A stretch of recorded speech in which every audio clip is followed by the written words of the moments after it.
నమస్కారం, నేను మీ నిజం చంద్రబోస్. వెల్కమ్ టు నిజం మీడియా. మన నిజం మీడియాలో ప్రసారమయ్యేటువంటి నిజం నిర్ధారణ కార్యక్రమానికి స్వాగతం. ఈరోజు నిజ నిర్ధారణలో భాగంగా ఆంధ్రప్రదేశ్ రాష్ట్రంలో ఎన్నికల వేడి రాజుకొని ఎన్నికల ప్రచారం హోరాహోరీగా జరుగుతున్నట్లుగా మనం చూస్తున్నాం. ఒకవైపు నుంచి ఆంధ్రప్రదేశ్ రాష్ట్ర ముఖ్యమంత్రి అయినటువంటి జగన్మోహన్ రెడ్డి గారు నేను ప్రవేశపెట్టినటువంటి సంక్షేమ పథకాల ద్వారా ఖచ్చితంగా ప్రజలు మళ్ళా నాకు ఓట్లేస్తారు, భారీ మెజారిటీ తోటి నేనే ముఖ్యమంత్రిని అవుతానని చెప్పేసి ఆయన ఒక ధీమాతోటి ప్రచారం చేసుకుంటూ వెళ్తున్నట్టుగా మనం చూస్తున్నాం. అదే సందర్భంలో ఎన్డీఏ కూటమికి సంబంధించినటువంటి వ్యక్తులు జగన్మోహన్ రెడ్డి గారు నిత్యావసర వస్తువుల ధరలన్నీ పెంచేశాడు, సంక్షేమ పథకాలు కూడా అరాకొరా ఇస్తున్నాడు, అసలు అభివృద్ధి అనేది గాలి కుదిలేశాడు కాబట్టి ఖచ్చితంగా ప్రభుత్వ వ్యతిరేకత అనేది చాలా స్థాయిలో ఉంది కాబట్టి మేము జగన్మోహన్ రెడ్డి గారిని ఓడించి మా కూటమి 2024లో ప్రభుత్వాన్ని ఫామ్ చేస్తుందని చెప్పేసి వాళ్ళు కూడా ధీమాతోటి ప్రచారం చేస్తున్నట్టుగా మనం చూస్తున్నాం. అసలు వీళ్ళ యొక్క ధీమాల్లో ఎవరి యొక్క ఓటు బ్యాంకు ఎంత ఉంది, ఏ వర్గాల యొక్క ఓట్లు ఎటుపడే అవకాశాలు ఉన్నాయి, ఏ వర్గాల యొక్క ఓట్లు ఎటుపడితే ప్రభుత్వాలు ఏవి కూలిపోతాయి, ఏవి నిర్మాణం జరుగుతాయి అనేది తెలియాలంటే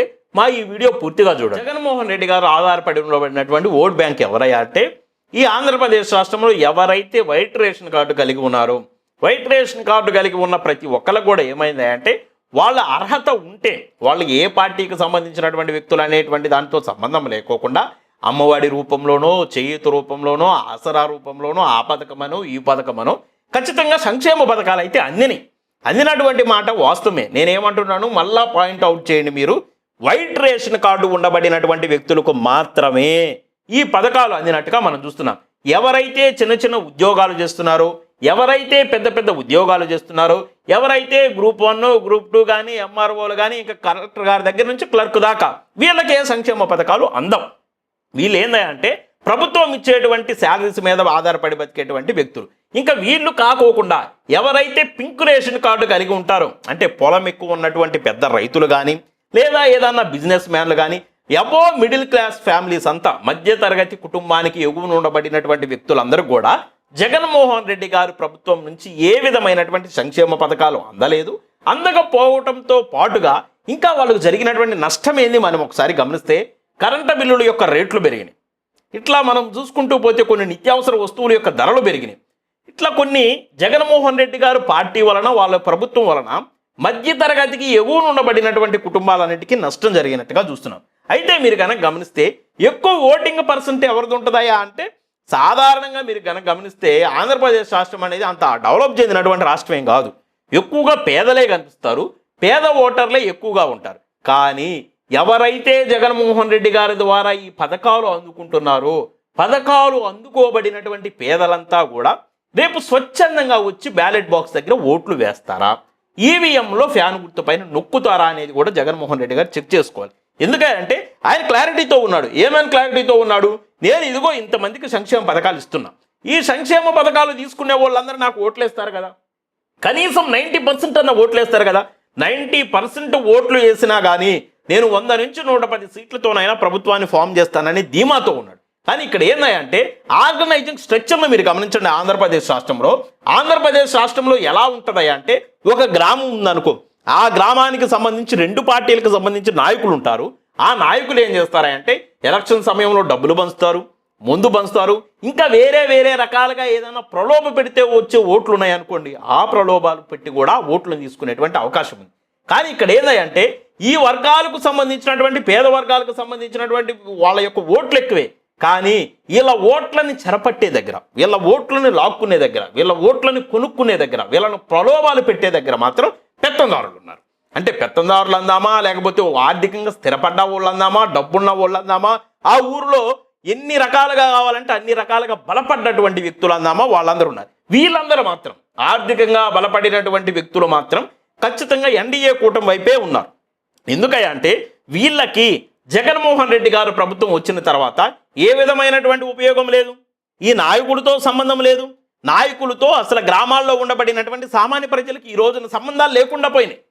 వాళ్ళకి ఏదన్నా ఆర్థికంగా అవసరమైతే వాళ్ళకు వచ్చేటువంటి పథకాల ద్వారా అందుతున్నాయి, లేదు ఏదన్నా వీళ్ళు ఏమైనా రికమెండేషన్ చేయాలంటే ఆ రికమెండేషన్ కూడా లేకుండా పోయినాయి.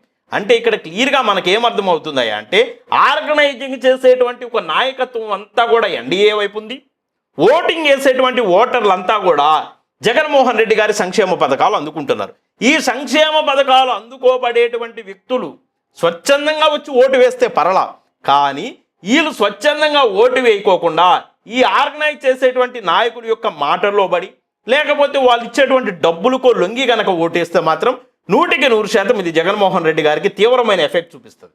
ఎన్డీఏ కూటమికి ఉండబడినటువంటి ఓట్ బ్యాంకును మనం ఒకసారి చూద్దాం. వీళ్ళ ఓట్ బ్యాంక్ ఏందా అంటే ఎవరైతే అబోవ్ మిడిల్ క్లాస్ ఫ్యామిలీస్ ఉంటారో, ఎవరైతే మనకు ఒక రాజధాని కావాలని కోరుకుంటారో, ఎవరైతే మనకి ఇండస్ట్రీలు రావాలని కోరుకుంటారో, ఎవరైతే మనకు ప్రైవేటు ఉద్యోగాలు కావాలని కోరుకుంటారో, ఎవరైతే మనకు ఉన్నతమైనటువంటి ఉద్యోగాలు కావాలని కోరుకుంటారో, అంటే కొంత ఆర్థికంగా స్థిరపడినటువంటి వ్యక్తులు, ఆర్థికంగా ఇబ్బందులు లేనటువంటి వ్యక్తుల యొక్క ఓట్ బ్యాంక్ అంతా కూడా ఖచ్చితంగా ఎన్డీఏ కూటమికి ఉంది. ఇది 100% నిజం. ఎవరు ఒప్పుకున్నా ఒప్పుకోకపోయినా కానీ మేము చెప్పేటువంటి మాటలు వాస్తవం. ఎవరైతే తెల్ల రేషన్ కార్డు కలిగి ఉన్నారో వాళ్ళందరూ జగన్ సొమ్ము తింటున్నామనే ఒక సింపతి వాళ్ళలో ఉంది. ఎవరైతే మిడిల్ క్లాస్కి అబోవ్ ఉన్నారో, ఈ మిడిల్ క్లాస్కి అబోవ్ ఉండబడినటువంటి వాళ్ళంతా కూడా జగన్ మనకేం చేశాడు, జగన్ ప్రభుత్వం వల్ల మనకు వచ్చినటువంటి లాభం ఏంది, ఈ 5 ఏళ్లలో ఆయన చేసినటువంటి పనులేంది, ఉన్న బడ్జెట్నంతా నవరత్నాలని పెట్టుకొని ఆయా పథకాలకు సంబంధించి వాళ్ళ అకౌంట్లో డైరెక్ట్గా డబ్బు వేశాడు. దీనివల్ల మనకు వచ్చినటువంటి లాభం ఏంది, మనం ట్యాక్సులు కడుతున్నామా, మనకు అన్ని పన్నులు పెరిగినాయా, ఇంటి పన్ను పెరిగిందా, కరెంటు పన్ను పెరిగిందా, చెత్త పన్ను వేస్తున్నాడా, ఇట్లా రకరకాలుగా వాళ్ళ వే ఆఫ్ థింకింగ్ అంతా కూడా జగన్కి నెగిటివ్గా ఉందన్నమాట. ఈ నెగిటివ్గా ఉండబడినటువంటి ఓటు మాత్రం వీళ్ళని ఎవరు ప్రలోభాలు పెట్టలేరు, ఎందుకంటే వీళ్ళే ఒకరిని ప్రలోభాలు పెడతారు కాబట్టి. ఖచ్చితంగా ఏదైతే ఈ ఓటు బ్యాంకు ఉందో ఈ ఓటు బ్యాంకు అంతా కూడా రేపు చంద్రబాబు నాయుడుకు సంబంధించినటువంటి ఎన్డీఏ కూటమికి ఖచ్చితంగా పడుతుంది. అంటే ఇక్కడ జగన్మోహన్ రెడ్డి గారికి సంబంధించినటువంటి పేద వర్గాలకు సంబంధించినటువంటి ఓటు బ్యాంకు ఎక్కువే, కానీ దీన్ని ఈవీఎంల దాకా నడిపించి ఆ ఫ్యాను గుర్తుకి వేయించేటువంటి విషయంలో క్యాడర్ లేదు, ఈయనకు సంబంధించినటువంటి వర్గాలు లేవు. కానీ వీళ్ళ మాత్రం స్వచ్ఛందంగా తరలివచ్చి ఓటు వేయగలిగితే మాత్రం జగన్మోహన్ రెడ్డి గారు గెలవడానికి అవకాశం ఉంది. కానీ ఎక్కడైనా వీళ్ళు భ్రమంలోకి వెళితే, ఎక్కడైనా వీళ్ళకు డబ్బుకు ఆశపడితే, ఎక్కడైనా వీళ్ళు ఆ గ్రామాల్లో ఉండబడినటువంటి నాయకుల యొక్క మాటల్లో గనక వెళ్ళగలిగితే ఖచ్చితంగా జగన్మోహన్ రెడ్డి గారు ఏదైతే నమ్మకం పెట్టుకున్నారో ఆ నమ్మకం దెబ్బతిని ఆయన ప్రతిపక్షంలోకి వెళ్తాడు. చంద్రబాబు నాయుడు గారు మరలా ముఖ్యమంత్రి అవడానికి అవకాశాలు కనబడుతూ. ఏది ఏమైనప్పటికీ మా నిజం మీడియా ఒక అంశాన్ని సూటిగా చెప్పదలుచుకుంది. ఓటు అనేది చాలా విలువైంది.